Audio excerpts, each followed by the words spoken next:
హిందూ సంప్రదాయాల్లో ఏ మంచి పని ప్రారంభించాలన్నా ముందుగా తిథి చూస్తారు. ఏకాదశి తిథి ఉంటే చాలు పని ప్రారంభిస్తారు. ఒక సంవత్సరంలో ఉండే 24 ఏకాదశుల్లో ఆషాఢమాసంలో వచ్చే ఏకాదశిని తొలి ఏకాదశి అంటారు.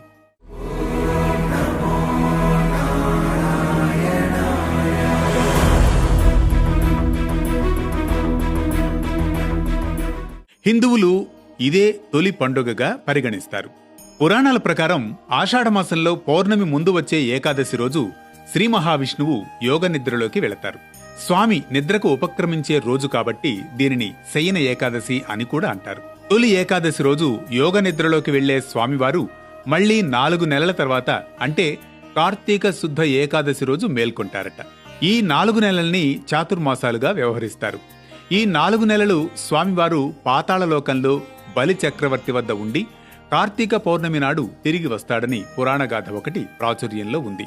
తొలి ఏకాదశి రోజు రోజంతా ఉపవాసం ఉండి జాగరణ చేసి మర్నాడు అంటే ద్వాదశి రోజు ఉదయం శ్రీ మహావిష్ణువును పూజించి తీర్థ ప్రసాదాలను స్వీకరించి భోజనం చేస్తే జన్మ జన్మల పాపాలు ప్రక్షాళన అవుతాయని భక్తుల నమ్మకం.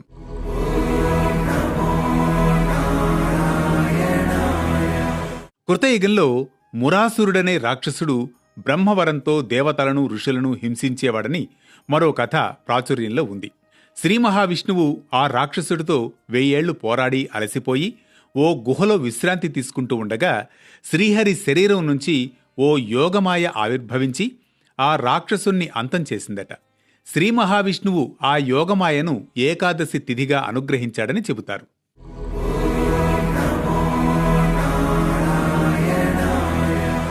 ఏకాదశి అంటే 11. 5 జ్ఞానేంద్రియాలు, 5 కర్మేంద్రియాలు, మనస్సు అన్నీ కలిపితే 11. వీటిని మనిషి తన ఆధీనంలోకి తీసుకువచ్చి అన్నింటినీ ఒకటిగా చేసి అప్పుడు దేవునికి నివేదన చేయాలి.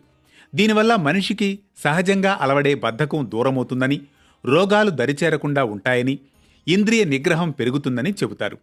ఈ 4 నెలల కాలాన్ని అత్యంత పవిత్రంగా పరిగణించి చాతుర్మాస్య దీక్ష చేస్తారు. ప్రస్తుతం మఠాధిపతులు, సన్యాసం తీసుకున్నవారు మాత్రమే ఈ వ్రతాన్ని ఆచరిస్తున్నారు.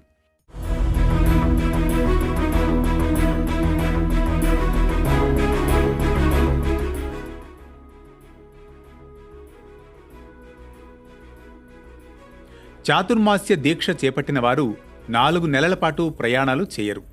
కామక్రోధాదులను వదిలిపెడతారు. ఆహారం విషయంలో కొన్ని నియమాలు పాటిస్తారు. ఈ నెలలోనే ప్రకృతిలో, పర్యావరణంలో మార్పులొస్తాయి. శరీరానికి జడత్వం వచ్చి అనేక రోగాలు చుట్టుముడతాయి. ఉపవాసం వల్ల జీర్ణకోశం పరిశుద్ధమై శరీరం నూతనోత్తేజాన్ని సంతరించుకుంటుంది. ఇంద్రియ నిగ్రహాన్ని కలిగిస్తుంది. కష్ట పరిస్థితుల్లోనూ భయంకరమైన రోగాలు వచ్చినప్పుడు విపరీతమైన పరిస్థితులను ఎదుర్కోవడం కోసమే ఈ కఠిన ఉపవాసాలు, ఆచారాలు ఏర్పడ్డాయి. ఇది తొలి ఏకాదశి. ఏకాదశి ఉపవాసం వెనుక ఉన్న ఆంతర్యం.